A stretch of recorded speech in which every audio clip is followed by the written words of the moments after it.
I just want to show you how I choose my D-loop height on each bow. Keep in mind, no two bows are the same, no two risers are the same, and so I do this test on every single bow for every single setup. And if you're someone who has an issue where you either want to aim low or where you're constantly bobbing out the bottom of the dot, target bow or hunting bow, this could drastically help you. So here's how I do it. So bear with me, I'm alone here, so I don't have a lot of hands, but first thing I did was tie a D-loop on the string. Now, if I just loosened the D-loop and pushed it up and down the string, it's a pretty inaccurate way to do that because it can move different amounts. So the best thing to do is actually twist the D-loop on the string. So I only have one hand to do this, but you guys can see it as I do it. If I twist that D-loop in a full 360 around the string, one direction walks it up the string and the other direction walks it down the string. So when I first do my initial setup on the bow, I just set my rest and my D-loop height where the arrow is running like pretty center middle to bottom middle of the burger hole. I know I never end up choosing any of the bows in the bottom of the burger hole. So if I start where I know I won't be, then I can twist the D-loop up the string one twist at a time and see how that's going to aim. So I'm gonna walk you through that now in real time. The only difference, if I was doing this myself, if I know it's really bad and I'm gonna keep going, I might only shoot one arrow, but usually on average, I'd shoot 2 to 3 arrows per turn. For this video, I'm only gonna shoot probably one just for time purposes. Okay, so I've got you guys all propped up. I'm at 20 yards right now in the house, and I've obviously been moving this around. Let me check it. Yeah, pretty level. Okay, so I'm roughly-ish sighted in. So I'm just gonna draw this back, aim it, shoot it, and then I'm gonna tell you guys kind of what I see in my sight picture as I'm making these adjustments. So here goes the first one.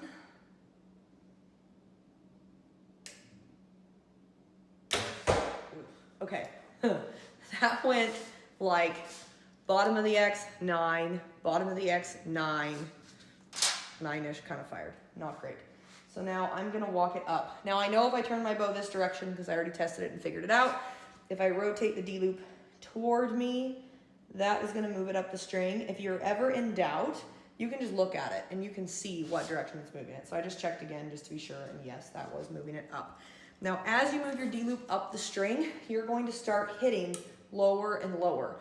So when I'm doing this test, my target is hung at the top of the target and I started on the top ones. It's gonna walk down every time. Your impact point is gonna walk down every single time you do this. Now for the first few turns, I don't move my breast, I don't move my peep. It's close enough, it's good enough. You'll be able to feel kind of what you're supposed to feel.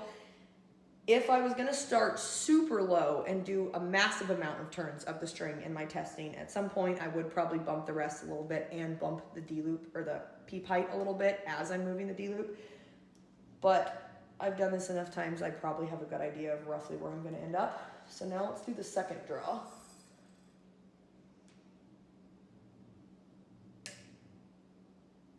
That was actually pretty good.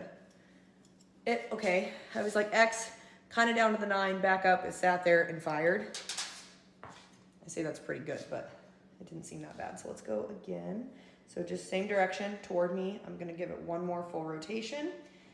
And sometimes your peep alignment isn't perfect, obviously, as you're doing this. So just get it as close as you can. And we're gonna do the third direction here.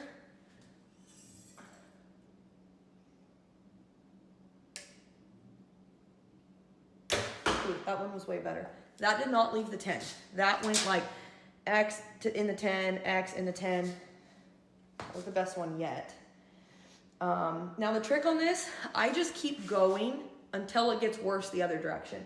So the way I like to aim, if I have a bow that ever lifts, I would miss everywhere. So I only want to fight the up and down in one direction, which is usually the down direction.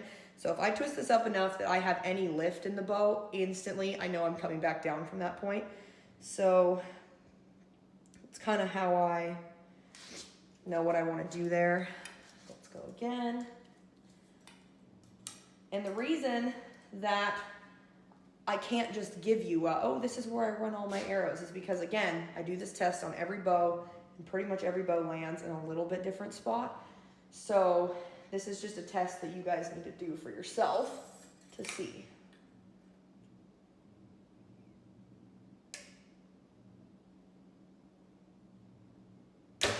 Okay, that was actually really good. Like that one did not leave the X. But I'm gonna go one more, just, wrong direction.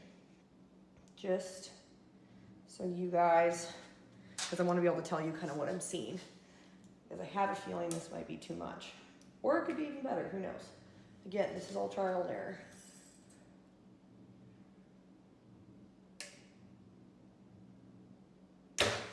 Okay, that was still okay. That one still didn't go high, but okay, I've done it enough. You get the gist. In 3 to 4 rotations, I went from a pin going from the middle to the 9 to one not leaving the 10 ring, which I'm shooting a Vegas face down there. I'm gonna take you guys down there so you can see. But anybody that is familiar with indoor archery knows that would be a massive improvement in itself. What are we at? 6 minutes right now. And that took longer trying to show you guys and explain it than if I was doing it myself. This is a part of setup that everybody should do and should implement in every bow build, every setup, whether it's your target bow, whether it is a hunting bow. People spend so much time messing with the stabilizers, trying to fix their aim, not realizing that there's so many other elements on the bow that drastically change the aim of the bow. The stabilizer should be the last final thing to put on the final touches. So I just built that bow. This is the first thing that I'm going to do. Again, I tied a D-loop on without the inner center ties. What I would do once I found my spot that I liked, and again, the last 2 twists I just did, both of them are pretty good.